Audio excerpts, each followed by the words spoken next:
Hello. Hello, everyone.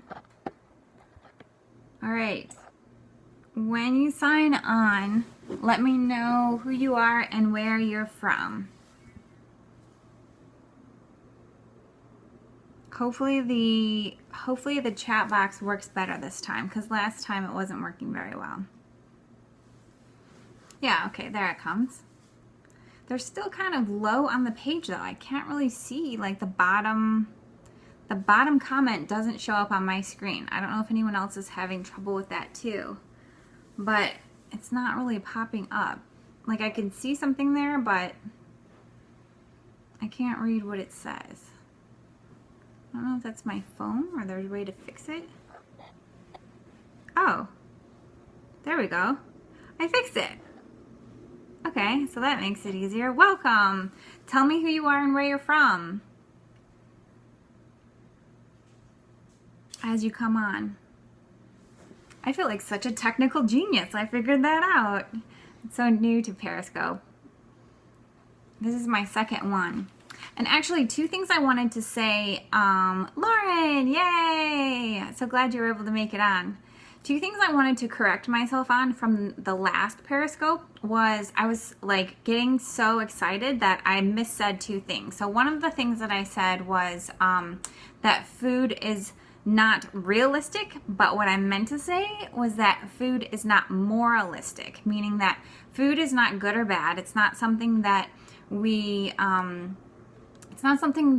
really should connect to something like that, where it makes us feel bad or good. Food is just food, and it's really about the behaviors that we attach to food, and we're going to talk more about that today. The second thing that I wanted to touch on that I misspoke in the last Periscope was I think I said something like we're perfectly perfect, but what I meant to say was that we're perfectly imperfect, meaning that it's totally okay to be imperfect, and we all are. There's no such thing as perfection. And so when we give ourselves permission to be perfectly imperfect, then it really takes the pressure off. I'm trying to fix my shirt here. I should have like adjusted myself here before I started. But as you guys sign on, again, just tell me who you are and where you're from so I can get to know everyone that's joining us on the chat today. And to introduce myself, my name is Sheila Veers, and I coach women. I work with women on both health and lifestyle, and I work with them on breaking free from yo-yo dieting and self-sabotage so they can feel amazing in their skin. That's my specialty. That's what really lights me up. And today we're going to be talking about the topic of the non-diet approach to weight loss. And I get asked this question a lot. People will say, well, like, what is the non-diet approach to weight loss? What does that even mean? Like, how can you lose weight without being on a diet? And so the gist of that is that it's kind of about semantics. It's kind of about, the words that we use to talk about things. And when we think about a diet, because of everything that we've learned, we associate the idea of a diet with restriction. We associate a diet with, and I have my notes here just so that I don't, are you saying, let me see the, this is where I don't know how to black. Woo! Okay, I blacked it. Yay, I'm learning something else new too. Okay, so we want to keep it clean here. So anyways, so now I'm distracted, but let's start over. So I have my notes here to make sure that I don't get distracted. So what I wanted to talk about today is the difference between getting or losing weight and getting lean from the typical perspective, where we think about like dieting, restriction, deprivation, like that. Those are kind of like the ideas that come to mind when we think about going on a diet, right? The minute you tell yourself, okay, I'm starting on Monday, I'm going to do it again, I'm going to go on a diet. Usually the types of things that we think that we have to do are cut out things, cut out our favorite foods, cut out sugar, cut out dairy, cut out grains, and really like basically survive on protein and vegetables. And if anything that I'm saying is resonating with you, let me know by tapping the screen and giving me some hearts. So anytime that you guys like what I'm saying, give me some hearts so that I know that I'm headed in the right direction and this is really helpful for you, because that really pumps me up and it gets me excited, and then I know to keep going, and then I just get even more passionate and say even more things that hopefully will be helpful for you. So use those hearts to let me know what you like. And also feel free to share this on Twitter. There's some way to swipe on the screen. I think you swipe right or something. I don't really know exactly how to do that, but some way you can share it. And if you know how to do that, I'd love it if you would. So anyways, getting back to the topic, the non-diet approach. So dieting typically feels like restriction. It typically feels like, you know, we have these ideas in our mind like clean eating versus junk eating. And, you know, when we're eating quote unquote clean, we think we're doing great. If we're eating junk food, then we feel really crappy about ourselves. We feel like, I'm getting your text message. We feel like we're doing something wrong. And then that's when that really just throws us, you know, totally off the wagon. It usually leads to even more binge type behavior, and it just really doesn't feel good. It doesn't serve us. And so what I teach is the non-diet approach. And what that is where it's a lifestyle. You know, we're not just going on a 6-week, a 4-week thing here. We're really creating something that you're going to stick to for the long term. And so when you think about it like that, you realize that you don't have to cut these things out. You know, like I talked about in the last Periscope, that I don't cut sugar out. I don't cut grains out. I don't have, you know, any food allergies that would make it bad for me to be eating these foods. Like I know a lot of people cut them out because they think that that's what they're supposed to do. But in reality, if you're trying to create a lifestyle, I actually encourage my clients to have sugar sometimes, to have grains. You know, I have grains every single day. Granted, I typically, when I'm at home, I'll use like Ezekiel bread, but I still eat bread. I don't deprive myself of it, because the minute you start telling yourself that you can't have something, it makes you want it like 1,000 times more, right? The minute you tell yourself you can't have it, you start thinking about it all day long, or the next time you're going to be able to have it, or you're bummed out that you can't have it, you know, and then you go on vacation and you have like way too much and you go way off the deep end because you felt so restricted. So the non-diet approach is about baby steps practiced consistently over time. You know, we really focus on consistency over perfection, and being very realistic, because life is meant to be enjoyed and food is a part of that. And so when you think about it like that, you give yourself permission to enjoy food as a part of life, and you don't tell yourself that you can't have these things, or these things are bad and these things are good, then it really takes a lot of that pressure off, and it makes it something that's so much more enjoyable and so much more like an adventure, and something that's much more sustainable as well. Because that's the thing, you want to make healthy easy. You want to make this a lifestyle that you can see yourself doing a year from now, 2 years from now, something that you can keep up, and it allows you to still go out and have fun, be with your friends. You don't have to be a hermit and stay in every night because you're afraid of what you're going to eat or do if you're out and about.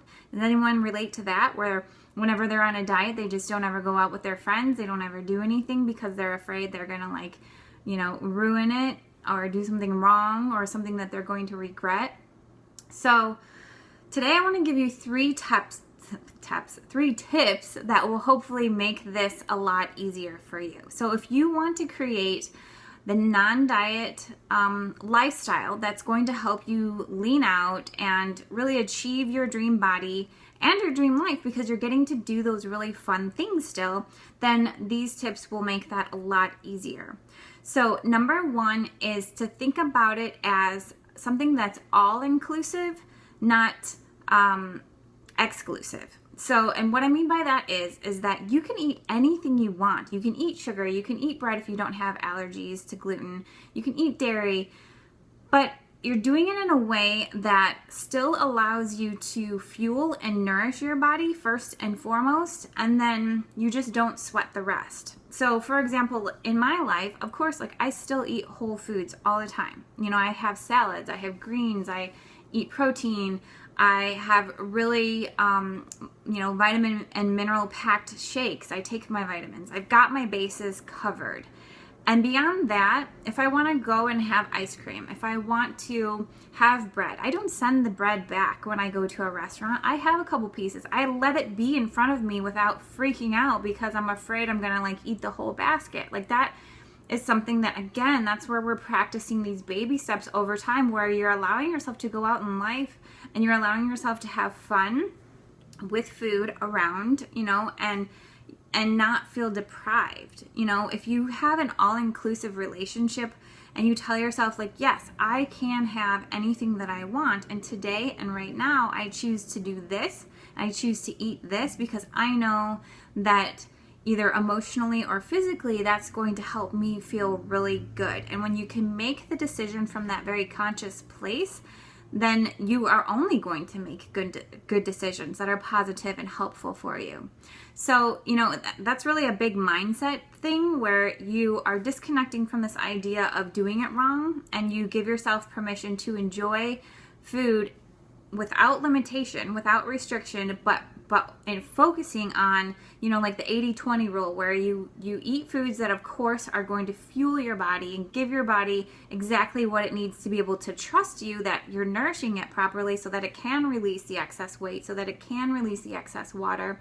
But beyond that, you don't set those restrictions. Because here's the thing that I talk with my clients about, and that a lot of my clients realize over time, is that when you start cutting out bread all the time, when you start cutting out sugar, when you start really reducing salt, that when you eat those foods again after having, because you will eat them again, that's the reality. Like, you will have bread. If you're not allergic to it, you probably will have bread again. You probably will have sugar again. And when you do, then your body freaks out because it doesn't know how to handle it. It's like a foreign thing. So of course you're gonna hang on to excess water. You know, of course you're going to feel bloated. Of course you're probably going to have a little bit of digestive upset because your body's not used to it.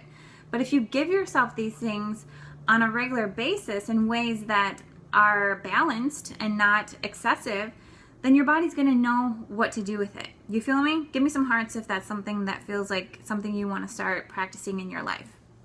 So, number 2 is to support your body. So the human body is an amazing machine. And we forget that. Like, it literally is a machine. It was like, think about how far you came. You like started as one tiny little cell, and like somehow your eyeball cells knew to become an eyeball, and your finger cells and your fingernail cells knew to become a fingernail. Like, the human body is amazing. And if we nourish it properly, and if we give it the nutrients and vitamins and support and consistency over time that it needs, it will thrive. Even if you feel like you've really messed it up, even if you feel like you've really screwed up your metabolism, your body can find its balance again. But what you have to do is show it that you are going to take really good care of it. And you do that by eating meals throughout the day, making sure that your body knows that more food is always coming. There's no need to hang on to excess food or whatever, excess fat, excess water, because over time you are consistently feeding it all of the vitamins and nutrients that it needs in order to do what it needs to do, in order to function properly. And so 2 of the different ways we can do that, and there's the emotional component, and then there's the physical component. So the physical component is that if you're someone who has been restricting for a really long time, if you have been dieting and eating way below your maintenance level of calories, food, macro, you know, protein, carbs, and fat, if you've been eating a lot less, then you probably have trained your body to be able to function at that very efficient level. So that means that your body's gotten really good at not really burning that many calories because it wants to survive. It thinks that, you know, like, I need to hang on to everything that I take in, because if I don't, you know, like, it's like survival of the fittest. Your body's like, I need to just hang on to everything because I'm scared.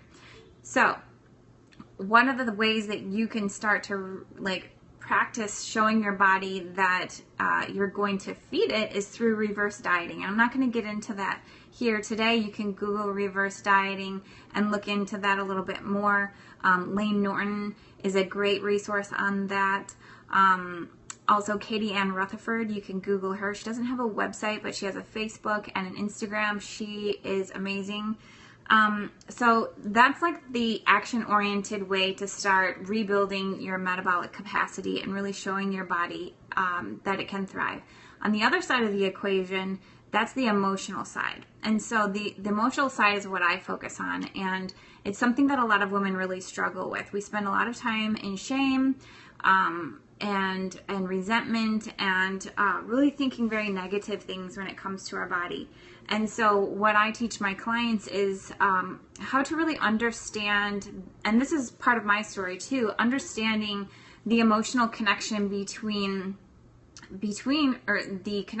our emotions and our physical body. And so to make a really long, detailed story very short, or as short as I can, there's two sides of your central nervous system. There's the parasympathetic and the sympathetic. The sympathetic, you can remember it like this: sympathetic equals stress response. That's the fight or flight response. So if you are being chased by a tiger, for example, your body is going to go into the mode where it shuts down all functions that are not directly related to survival. So, your body wants you to be able to sprint. It's not worried about digesting the last thing that you ate, so it's going to shut off your digestion, or at least slow it way down. So, think about how that affects you now in real life now when you're not being chased by tigers, but you're super stressed out because of your workload. You're super stressed out because of something that's going on in your relationship. You're super stressed out because of what you ate last night when you were out with your girls having cocktails. So stress really screws up our body's ability to metabolize and assimilate food. It screws up our digestion. A lot of people think they have food sensitivities, but what's really happening is that they're super stressed out all the time, and people get so good at being stressed out that they don't even know that they're operating at that level of stress on a regular basis. So that really screws things up. If you think about the other side of the equation, which is the parasympathetic branch of the nervous system, that's the tend or befriend. So when you're in that response, you're relaxed. Your body feels calm. It feels safe. And so that's the state that you want to be in as often as you possibly can be. That's the state where your digestion is turned on fully. That's the state when your body is able to metabolize and assimilate food very well. That's the state where you're breathing deeply and you're getting lots of oxygen into your system, and oxygen is a big part of the digestive process too. So, I'm not going to go into all of the details right now on exactly how to get yourself out of that stress response and over into the more relaxed state, but the first thing is, the first step of change is awareness. Once you start becoming aware that you're doing something on a regular basis, then you have the power to start making changes. And so what I really want to do today is just start bringing your attention to these different things. Like if you're functioning in a state where you're super stressed out all the time, it's probably not helping your weight loss. If you are in a state where you're eating very low calories and very low carbs, thinking that your body can't handle anything more than that, I encourage you to start believing that your body actually can handle more than that. It's just been trained not to. So the next step for you is to start building your metabolism back up. So that's tip number 2. That was a biggie.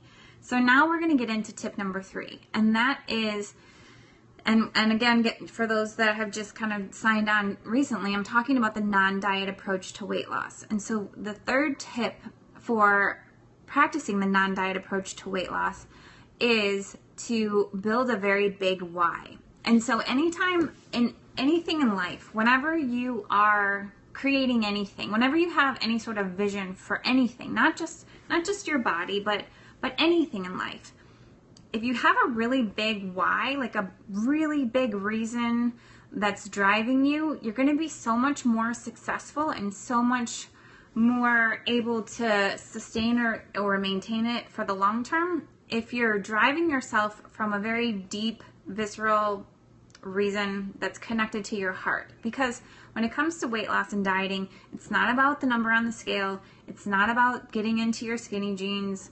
You know, it's not about comparing yourself to anyone else and seeing how you measure up. What it's really about at its core is feeling amazing in your skin, feeling amazing in who you are, feeling confident about yourself, feeling worthy, feeling like you're good enough, and being able, like, your body is this vessel that you get to walk around in every day, and it's the thing that allows you to do all of those things that really light you up in life. And so if your body feels good, if you feel like what is on the outside is a true reflection of who you are on the inside, then you feel supported and ready and able to go out there and do everything that it is that you want to do. So it's not, you know, like I was just saying, it's not about the scale. It's about connecting with that deeper why. And if you don't know what that is just yet, you know, give yourself some time to just think about it, to journal about, like, what really drives me? Like, how do I want to feel in my body? Who do I want to show up as every day? What do I think that having that certain number on the scale, or, you know, fitting into those jeans, like, then what? Like, what is that going to give me? Who am I going to get to be? Can anyone relate to this? You know, it's something that I think a lot of women feel, but they don't really know how to put it into words. And so, I think that one of the first things that you need to do in order to get there is to start tuning into like maybe one emotional word that will help you to describe what that is that you want to achieve. Danielle Laporte in the Desire Map, she talks about your core desired feelings. And one of the questions that I ask my clients when we get on the phone and we're deciding whether or not it's a match for us to work together is that, you know, 6 months from now, what's your goal? What are you trying to create? And then also, what's the one word that would describe how you want to feel? And the answer that I get very often is at peace. Women want to feel at peace. And really, at peace, you know, is a lot of things. Like, it just depends on what your definition of that is. But I think what they're trying to say, and what it seemed like when we had that conversation, is that they want to feel happy with who they are and what they get to do, and, you know, like who they show up as in any environment. They feel like if they are in their dream body, then they can be their true self. People aren't judging them. You know, like, there's all these things that are connected to this, but ultimately it's feeling really good in your skin. So there's many ways you can start to connect with that. One is meditation, another is journaling, and another more action-oriented thing is, like I said, to start feeling out what that emotion is, and then looking at your calendar and looking at your priorities and your daily life and saying, like, are the things that I'm doing on a regular basis helping me to feel that way on a daily basis, helping me to feel at peace, helping me to feel happy, helping me to feel connected, whatever it is, however you want to feel. Are the things that you're doing actually taking you in the direction of that, or are the things that you're doing on a daily basis actually not serving you or not taking you in the direction of the life that you want to create? And I know that it doesn't seem like those two things are connected, but they actually really are. When you have a deep why, when you're striving for something bigger, when you're excited about life, when you're excited about whatever you're getting to do on a daily basis, or whatever that reason is that you want to achieve that weight loss or your dream body or whatever it is, then everything just makes much more sense. Everything is that much more fun, and this becomes so much more about this journey of self-discovery and excitement than it is about getting there to that number on the scale. And I'll tell you from my own experience, I'm kind of doing a little bit of an experiment myself right now, where I'm really pushing the limits when it comes to my metabolism. I'm trying to maximize my metabolism by lifting heavy in the gym and eating more, like I was saying, doing a reverse diet where I'm eating more carbs and more fat over time to really push my metabolic capacity as high as I possibly can, so that I can go and travel and experience things without really paying much attention to my body, because I've built this like super lean, metabolically expensive system that allows me to eat more, and because I love food. I want to be able to go out and enjoy food, and I don't want to have to think about it. I just want to go do it and have drinks with my friends and go to Vegas and go to Europe and go everywhere else, and just know that my body, like I said, my body is an amazing machine and it can freaking handle it. So that's just one example. For me, that's a big part of my why. And also, plus, it's really fun. Like, again, I feel like the human body is crazy cool. And when I prove these things to myself, like again and again and again, it makes me that much better of a coach, because then I can help you, because I've proven to myself how amazing it is, and this way and this way and this way. And then also for myself, because I don't know, it's fun for me to do that kind of stuff. So that is the gist of my 3 steps. And so if you really enjoyed that today, I encourage you to join me next week, Thursday, for my Smash the Scale event. Myself and Lauren Herrera are going to be taking you through a lot of these topics in a much deeper way. We're going to talk about mindset. We're going to talk about nutrition. We're going to talk about movement and your body, like your physical body. And we're also going to talk about your spiritual practice as well. So that you can check out at smashthescale.com. The time of the webinar is 1 p.m. Pacific time, 4 p.m. Eastern time. So go ahead and sign up. And, you know, I really hope that you enjoyed this webinar. And for those that watch it later, I hope that you enjoyed it as well. And come find me also on my website, Sheila Viers, SHEILA, Viers, V as in Victor, IERS.com.